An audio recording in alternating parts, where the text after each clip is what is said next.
Are you serious? Hello, this is How to Kill an Hour. Marcus Bronzy here at your service. There's plenty of ways to kill an hour out there. Right now, you're killing one with me. Now, there's loads of different ways to kill an hour out there, and we're investigating a lot at the moment. We've talked a lot about VR. We've been playing games. We've been flying drones.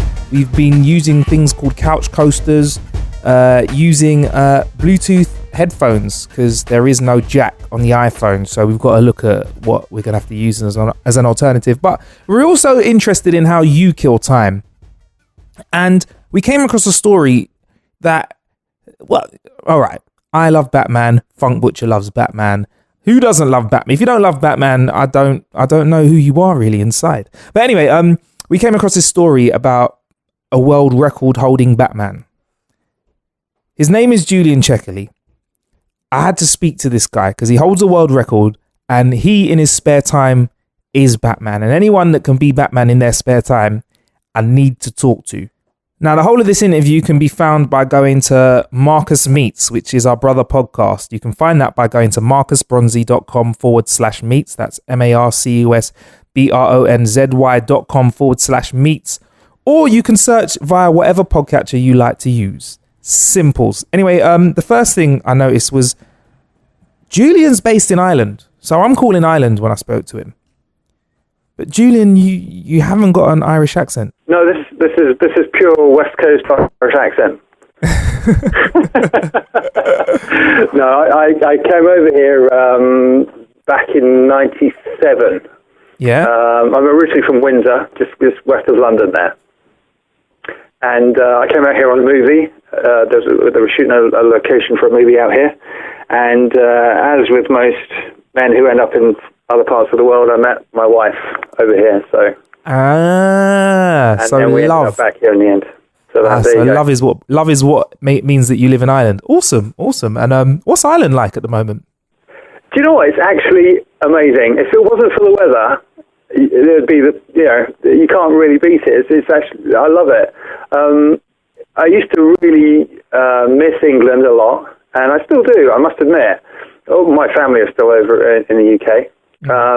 And I love coming back and visiting, but boy, I really miss Ireland when I'm away now. But it's just a different way of life. I was living in London, and when I came out here, it's just out of the rat race. But it was a little bit kind of, I'm not going to say backwards, because it certainly wasn't backwards, but it's full of culture and very kind of bohemian, especially where we are in Galway. But over the last 10 years, it's become incredibly cosmopolitan, and the food here is amazing, the people are amazing, there's just a way of life. Just the standard of living is really, really good here now, so I love it, I must say. Just the weather really sucks. It's just a sideways rain. Can't stand it. Yeah. But you do also have something that you can't get anywhere else, and that is Irish Guinness. Yeah. Oh, God, yeah. And that's so true. And I always thought that was a bit of a myth until I moved over. And now when I sort of go away to other parts of the world, I was in Monte Carlo recently, and I ordered a pint of Guinness over there, and it's just not the same. It's disgusting. Just hasn't got that creamy, I don't know what it is, actually. It's got to be the water. Yeah, that's what people say, and they say it doesn't travel well. So I think that's it. That's it. Have you ever been to Ireland? Have you? I have, and one of the first things I did was have a Guinness and go, no, it's not going to taste. Oh my gosh, this is delicious. You didn't have the one, did you? Then after that, I had quite a few. But so when you moved over to Ireland, were you still doing the costume making stuff, or? Initially, I went over. There was a quite a big movie over here. I don't know if you've ever heard of Roger Corman. Yeah. Now, he set up a studio over here in the west of Ireland. I think it was a bit of a tax break thing. Mm-hmm. And basically what they were doing, they were banging out movies. I think they were banging about seven movies out a year. So it was nothing big budget. It was all kind of low budget B-movie type stuff. But now and again they would pull in some money and do a fairly big budget one. So I was brought over to Ireland to this new studio to establish a model shop for them. Now, when I say a model shop, that's like a model making shop. So you'd be making props and set pieces and any sort of special effects type dressing pieces for sets.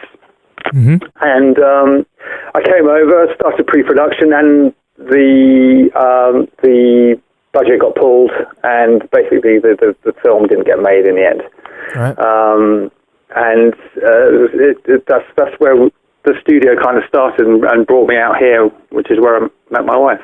So, excellent. Yeah, you continued making costumes. How did you initially get into costume making? Well, I'd always kind of wanted to do it since I was a kid. I sort of saw Star Wars as a kid, and I remember sort of being wildly obsessed with it. Mm-hmm. Everything was kind of Darth Vader this and Darth Vader that. And I kind of made a little Darth Vader costume for a costume competition for the school fete or something one year, and I won that. Mm-hmm. And it was kind of from there, I didn't know what it was called. And I remember my dad saying, "Oh, that's special effects. That's what, you know, that's how they make the magic in the movies." And from then on, I wanted to do, you know, special effects.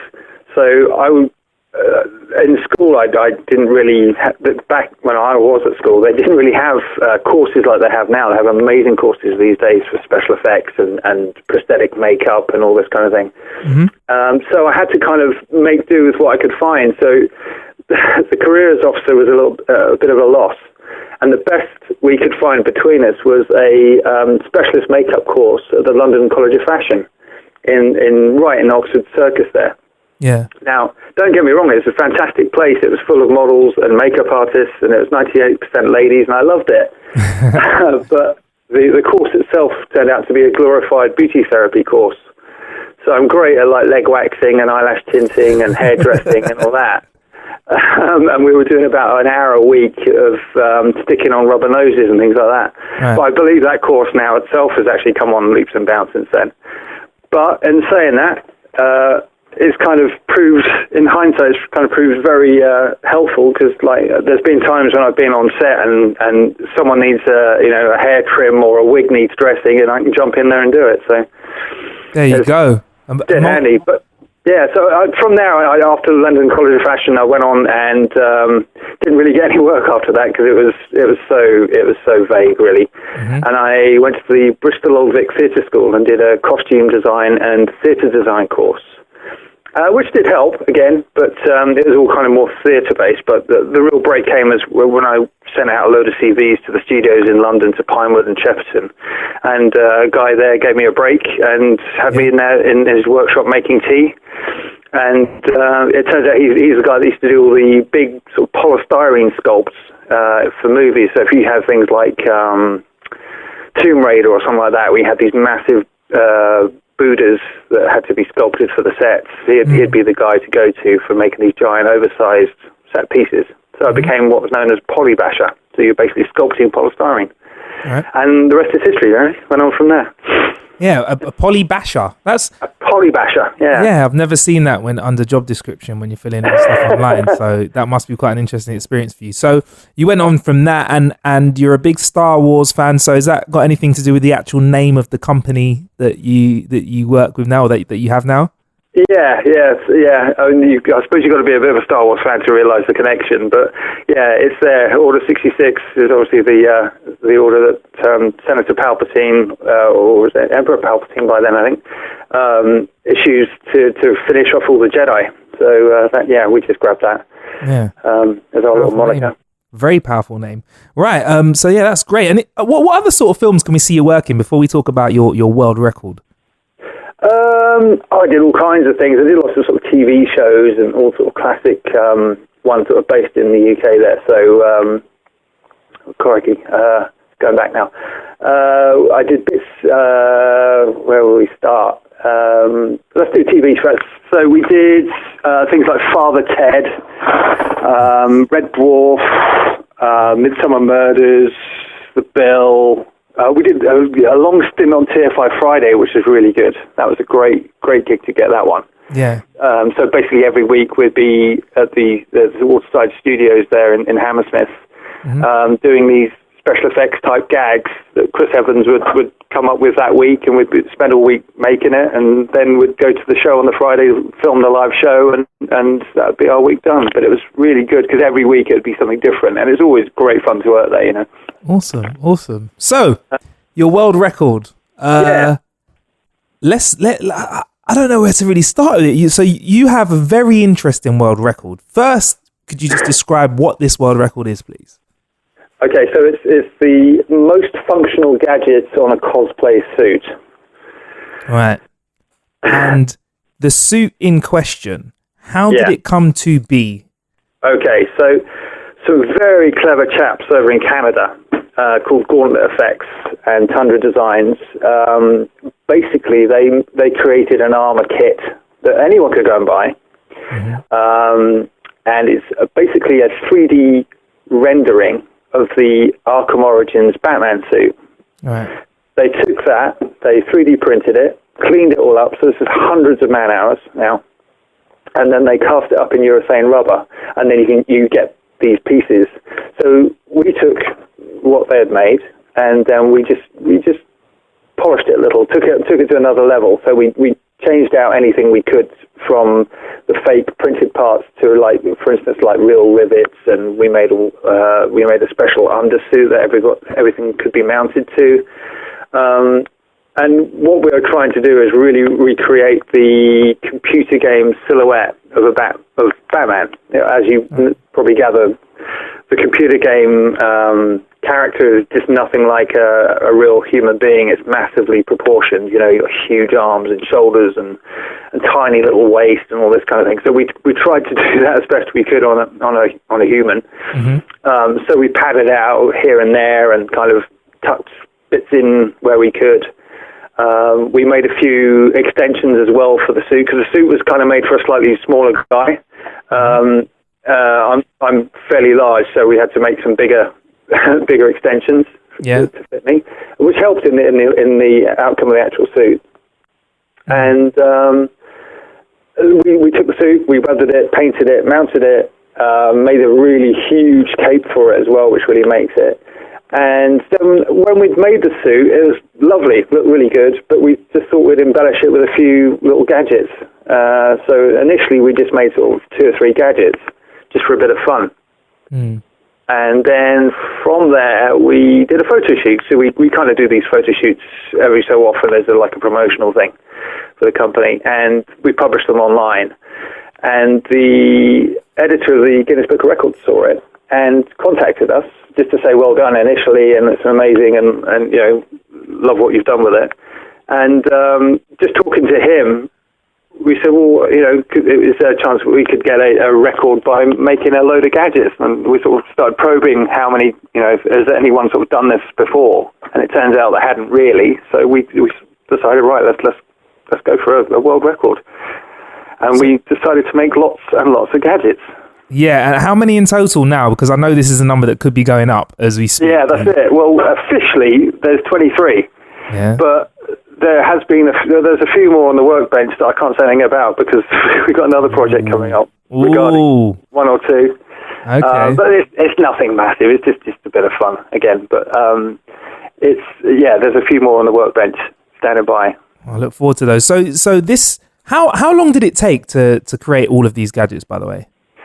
So the gadgets, we finished the suit last May. We're probably looking at about 3 or 4 months to make them all.